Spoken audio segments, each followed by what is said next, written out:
This episode by itself, note that I'm saying by itself, is kind of the definition of winning the battle but losing the war. I have no idea why the show creators decided to end the episode the way that it ended tonight, especially because I think they were still about 8 or 9 minutes to go for the hour mark to be reached. And it kind of sucks because there was an ending that I was expecting, and I did not get it in this episode. And I wanted to talk about the political implications about that ending, but it never came. The way that it ended informed me of the fact that next week's episode, the finale, is going to be one of the most shocking episodes of this entire show. They have so much material to cram into that one episode. You can take that to the bank. It's going to be crazy. You're going to get electrocuted with the amount of shock. They spent so much time overhyping the ever-living crap out of this fight. I mean, how many seasons has it been since Mance Rayder said, when it's time, I'm going to light the biggest fire the North has ever seen? And there was a fire. I cannot negate that. I really like that other dimension that they added in with Alistair Thorne's character, and the fact that, we get to learn that, one of the reasons why he's been kind of an asshole is because he says, as a leader, you are used to people second-guessing you every single time you say something. So part of the responsibilities of leadership is to be decisive. With that said, he actually tells Jon, but you were right, we should have flooded the wall.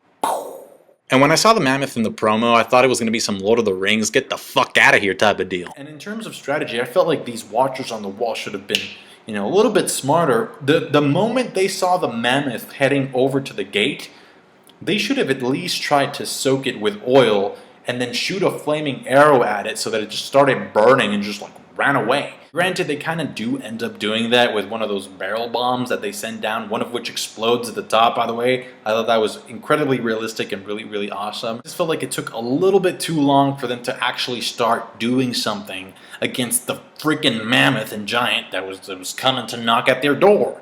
It's like, it's a freaking mammoth. It's a pretty easy target. Even if there was just one CGI mammoth, you could obviously tell they blew their budget on this fight. The shot that really stuck out was the one in the gate where you just see the camera just move around, and it's the same shot. There are no cuts. You just follow the camera and see all these people fighting, but that needs to be choreographed so that by the time the camera hits a specific character, they have a cue to be moving, or they're already moving, or they start doing something. There's amazing moments in this episode. I mean, that much is obvious. I'm not going to spend time talking about every single one because you saw the episode, but one of my favorites is definitely when a giant, takes up his own bow and arrow and shoots a guy that's at the top of the wall, and then we see the guy flying all the way to the other side and get pinned down. Call me crazy, but I think that scene went on for a little bit too long, and it was actually kind of comedic to see the guy flying. It's kind of a little bit ironic that one of the most prolonged battle sequences in this entire show,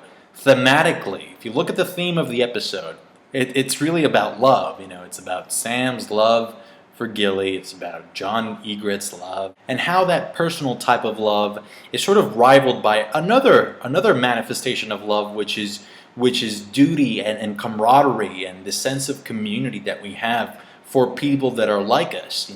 And on one side you have the crows, and then on the other side you have the wildlings, which share this bond, regardless of how uncivilized the wildlings or we think the wildlings are, which is something that I think the episode could have done a little bit better. We kind of get to it with Sam's conversation with Mr. Targaryen and in the library, in the sense that they talk about, oh, these are the stories that we tell about them. But can you imagine the stories that they tell about us? If you want to phrase it in terms of contemporary matters, right? The wildlings are kind of immigrants that are fleeing the violence of their territory because they're being threatened by the expansion of the White Walkers, which are killing everything in their territory. They need to cross the wall in order to survive.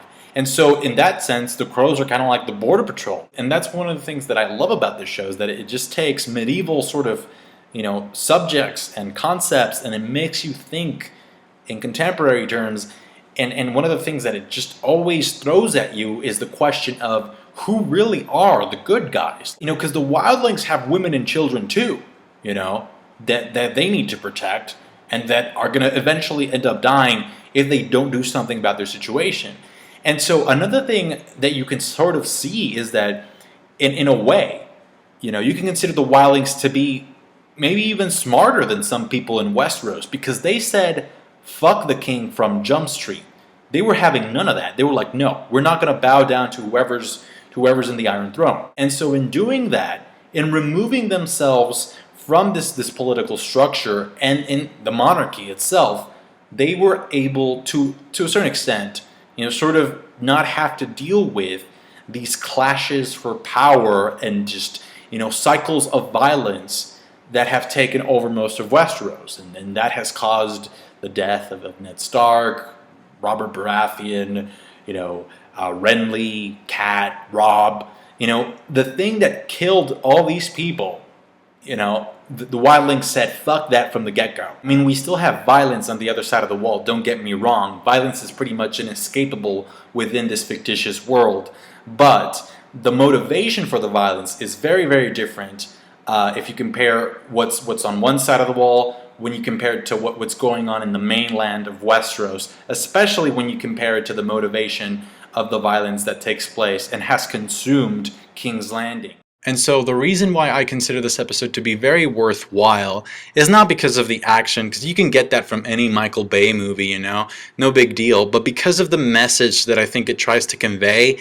And that's another reason why Ygritte's death affected me more than I think it should have. It's because of the subtle way of dealing with the topic of love, and how love and the fact that is one of the most powerful human components that we share, and how it can transcend political, cultural, ethnic, and even physical borders, because that wall is fucking huge. I mean, you saw that. And in one of the previous seasons, like, we even get a shot of Jon and Ygritte making out at the top of it once they finish crossing it. That is a very symbolic scene. And the same could also be said for Gilly and Sam's relationship as well, because remember, Gilly is also a wildling, and Sam is also a crow. Thank you so much for watching, guys. Like the review if you did. Subscribe to my channel if you like my content. And yeah, I can't wait for next week.